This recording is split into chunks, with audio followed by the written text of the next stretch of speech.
Siteekamu atayagala mu naye ebifaananyi bizikiza.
Era byewuunyisa kubanga bano bwe Kivumbi bwe baamukwata tebaamubulira na musango gwe bamuvunaana.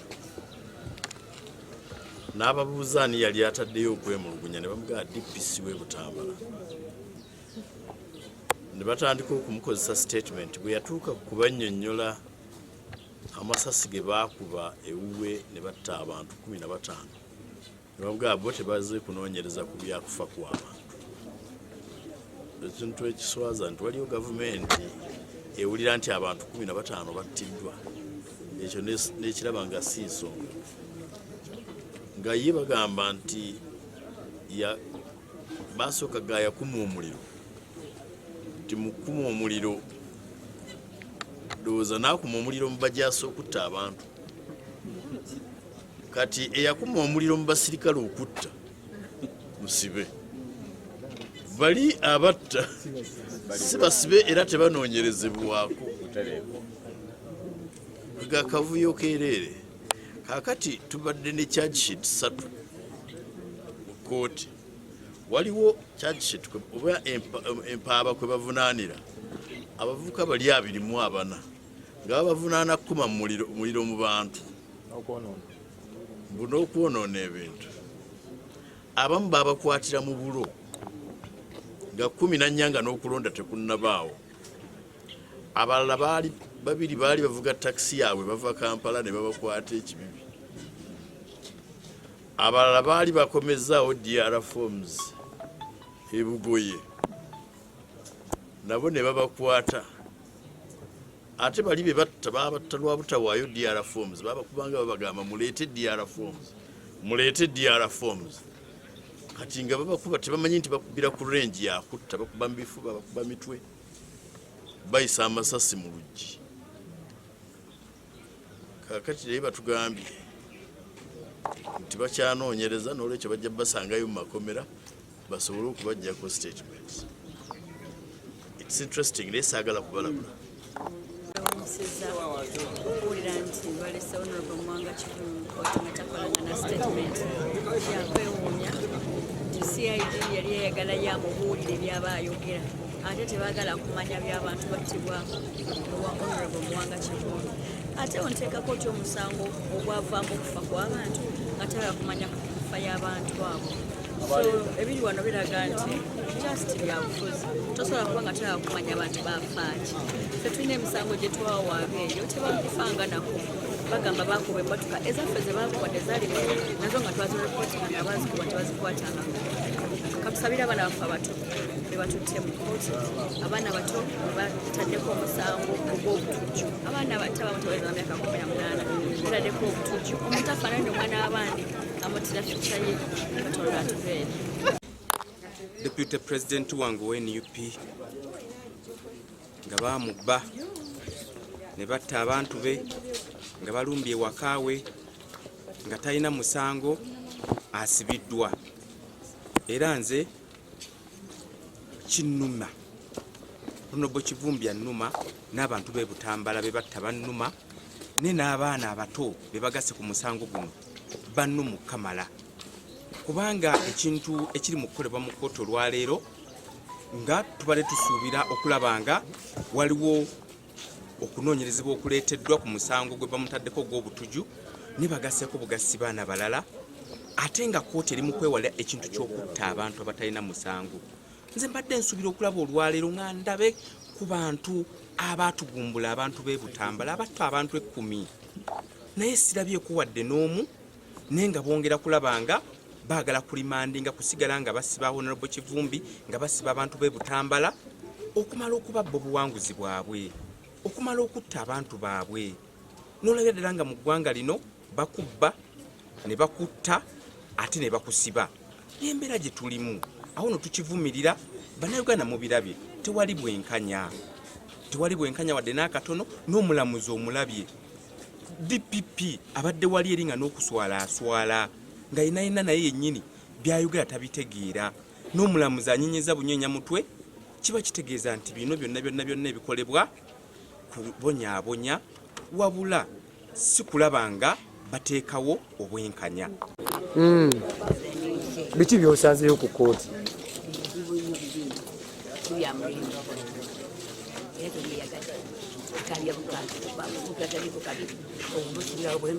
Abaana bali abato basibira omwe babinga nabo babasibira bwolaba kubaolira abantu abaafa omusango baafa jandiya baafa miru bane babakuba emundu bwe balina emundu era babassa mundu yalina emundu Kivumbi yalina emundu ezitta abantu abo abaana bato abo balina emundu bayinza zibasaba baleeta emundu abo babakwasira emundu ezatta basiba ezakuba abantu azakubamu omuntu. DPP mu article y'ekikumi 2 alina obuvunaanyizibwa okulaba nti investigation zikolebwa mu bwenkanya ate mu bwesimbu. Alina obuyinza mu article y'ekikumi 2 ya ssemateeka okulagira poliisi okuinvestigatinga omusango mu bwenkanya mu bwesimbu. Kati obuzibu bwe tusanze nti bano bali ku kesi nti yakuma mu bantu omuliro era kyovula abagasseeko ne bana abantu abirimu naye tebafuddeeyo ku investigatinga kesi ya mada ey'okutta abantu abattibwa ewa Honorable Muwanga Kivumbi ewaka. Abantu 10 baafa wano mu charge sheet bo bagamba abantu 7 naye ne baba 7 tebafuddeeyo kugamba nti battibwa gundi ne gundi era abantu abatta abapoliisi oba amagye agatta abantu abo tebali mu kaguli tebabavunaanyizibwako misango.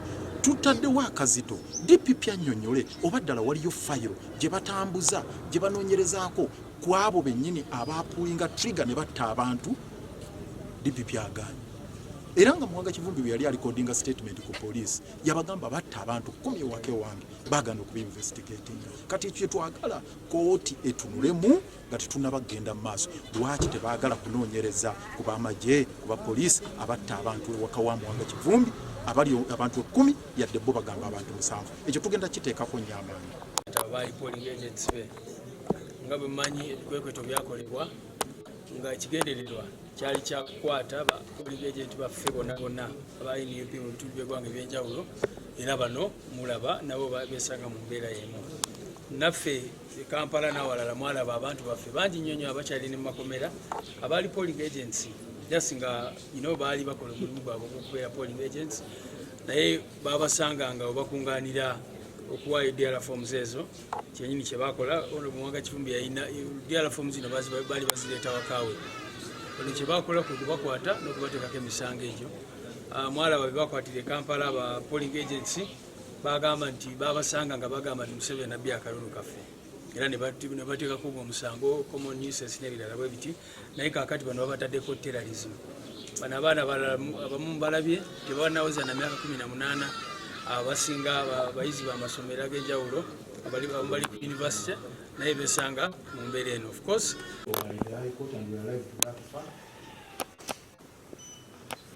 and by bail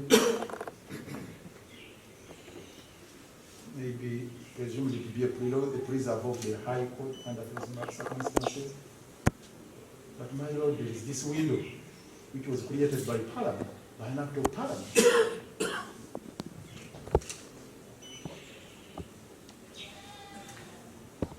And this is the law we are citing before you, my Lord. In the alternative, players made by the Honorable SSEGGONA.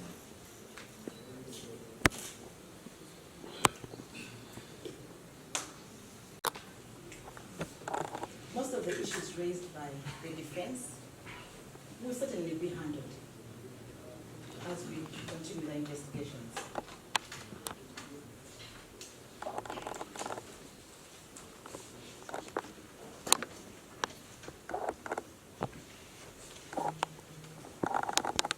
The role of this court right now is limited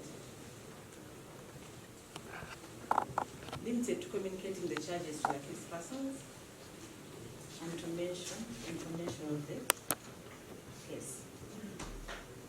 Council knows the procedure for termination of criminal proceedings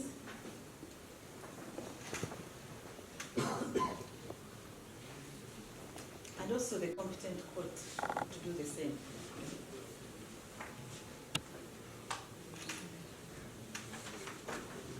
This court cannot therefore make a determination to terminate charges on unfounded allegations. And besides, it does not have the jurisdiction to do that. First of all, I think counsel needs to understand what a prosecution-guided investigation is. It does not mean that the prosecution has eroded the powers of police to investigate a criminal matter. We are supporting police at the onset of an investigation. We are directing them to conduct these criminal investigations. So it is not right for counsel to come and say that police or the DPP did not bother to direct the investigations into the matter of 10 or so persons that were killed. We have conducted an investigation into the murder allegations, and as a result of that, that's why we have some of these charges in court. And investigations in the matter are still ongoing. So it is not proper for court to be misled that we have had a one-sided investigations. No.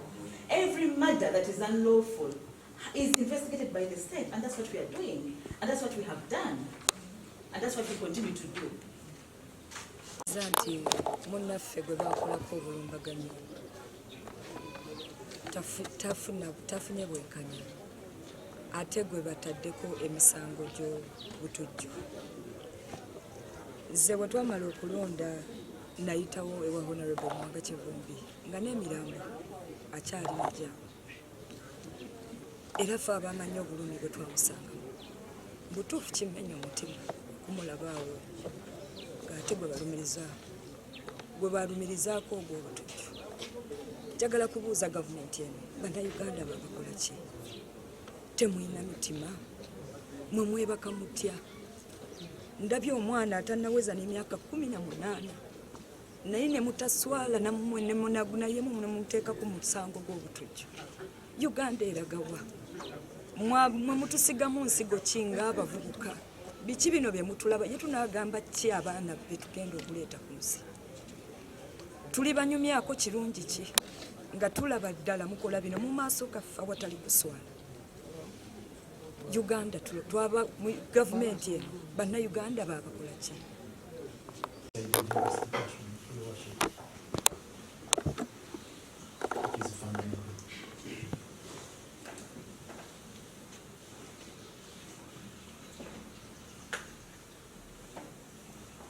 My Lord, Your Worship, I refer you to Article 120, Clause 5 of the Constitution.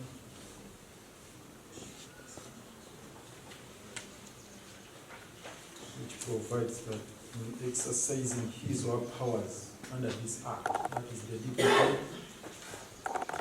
the Director of Public Prosecutions shall have regard to the public interest, the interests of the administration of justice, and the need to prevent abuse of legal process. These are key tenets regarding management of our criminal justice system. and administration of justice. Your Worship, Clause 3 of the same Article 120 provides as follows. The functions of the Director of Public Prosecutions are the following. A. To direct the police to investigate any information of a criminal nature and report to him or her expeditiously. I will not read the rest. Together with my colleague, Salam Anabosa, President Senior State Attorneys. We represent the state in this matter. The accused person is in court and is very well represented. I'll leave his legal team to act the representation. The person, the officer recording the statement declined to continue with the statement.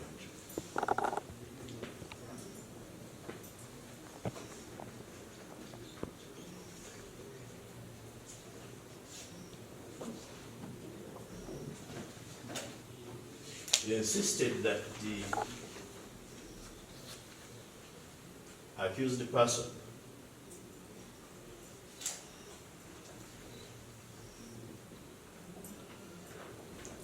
would proceed with the statement recording provided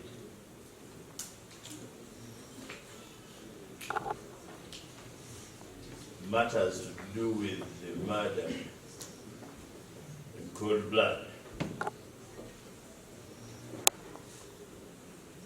are omitted.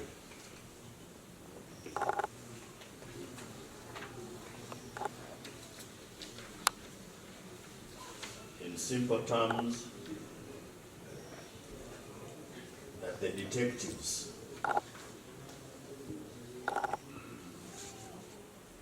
who were not at the scene would dictate the statement to be recorded. The assistant Biibino. We now know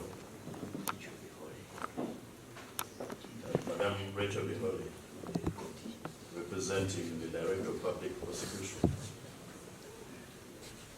participated in the proceedings at Chira Police Station, where the accused was being forced to stick to a script dictated by the state.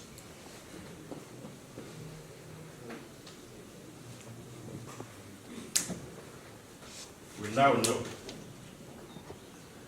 that the Director of Public Prosecution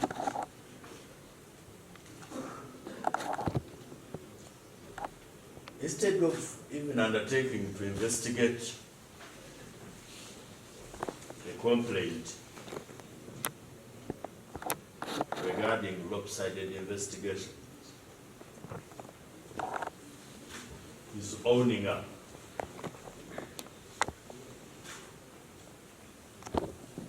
but has yielded the floor without telling court why they do not have a statement from the accused person, who is now incarcerated in Chitalia, and the state says even that one will be handled.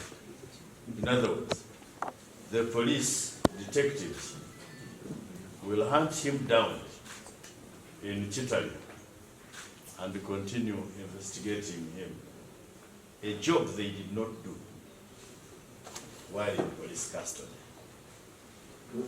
This charge was last week raised to Muwanga Kivumbi. Guno omusango wiiki ewedde gwasomerwa naleka Muwanga Kivumbi.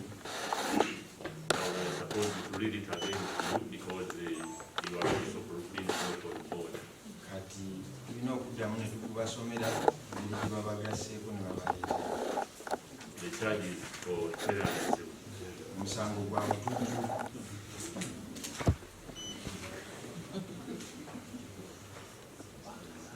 Under the Anti-Terrorism Act, Chapter 120 of the Laws of Uganda. Mu kawaayiro etteeka erya butujju kawaayiro namba 12 etteeka ga Uganda. So you are all charged, all of you, as you've been called out. Nina nga bamusomeddwa that with other people not yet arrested, nti n'abantu abalala batannakwatibwa between the dates of 11th and 16th January this year, wakati w'ennaku z'omwezi 11 n'omwezi 16 omwezi ogwa January mwaka guno at various places in Uganda, mu bifo eby'enjawulo mu Uganda, including Kivumbi Town Council and the Gombe Town Council within Butambala district, yaseeko Kivumbi Town Council ne Gombe Town Council mu disitulikiti ya Butambala for purposes of influencing the government or intimidating the public, n'okutiisatiisa abantu ekigendererwa eky'okutiisatiisa abantu or a section of the public, and for a political or economic aim. ekigendererwa kya byabufuzi nga mugenderera mu byobufuzi. You indiscriminately, without due regard to the safety of the others or property, nga temufuddeeyo obukuumi bw'abantu n'ebintu byabwe. you carried out acts prejudicial to national security and public safety. Mwakole That you orchestrated and executed a violent attack on Kivumbi police station temwateekateeka era ne muteeka mu nkola okubumba poliisi ya Kibibi and also Butambala Electoral Commission Tally Center, ne Butambala akakiiko ak'ebyokulonda aka Butambala where they were tallying. bwe bali bagattira obululu. And you caused serious damage to sections of the road Era ne mwonoona enguudo between Butambala and Gomba, oluguudo wakati wa Butambala ne Gomba. and you also damaged motor vehicles. Mwonoona n'emmotoka The registration numbers of the vehicles have been stated in the charge. era ennamba zaazo zoogeddwako mu musango guno gwe babavunaana. And the allegations are that these acts directly resulted in the death of 7 people. Era nga kigambibwa nti ebikolwa byammwe byavaamu okufiirwa abantu 7. These people have been named. Era abantu bano baboogeddeko mu mpaaba eno. One is called Naggai, Omu bamuyita Naggayi, another one Nabukenya, omulala bamuyita Nabukenya, another one is was called Nampereza, omulala baali bamuyita Nampeereza, the other one was Nakanjako. omulala baali bamuyita Nakanja.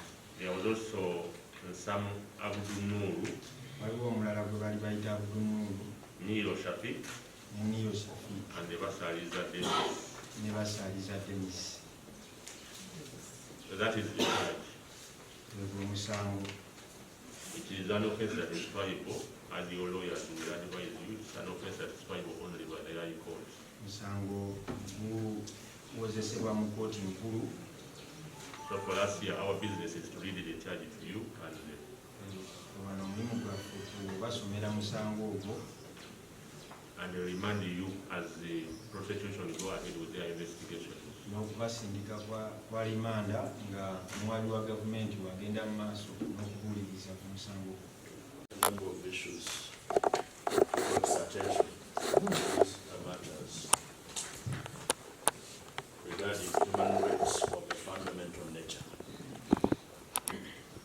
Number one, on the day of his arrest,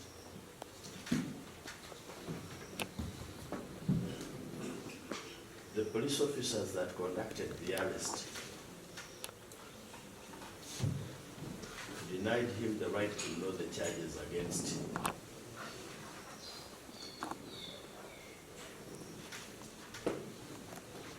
Which is a constitutional right.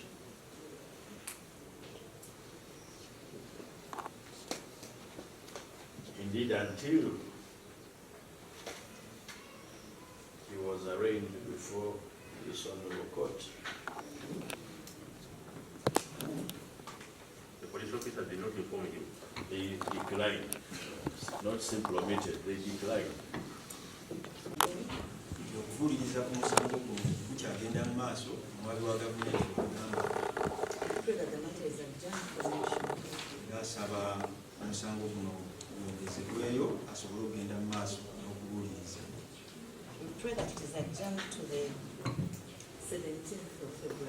Era asaba gwongezebweyo mpaka ng'ennaku z'omwezi 17 omwezi guno ogwa February.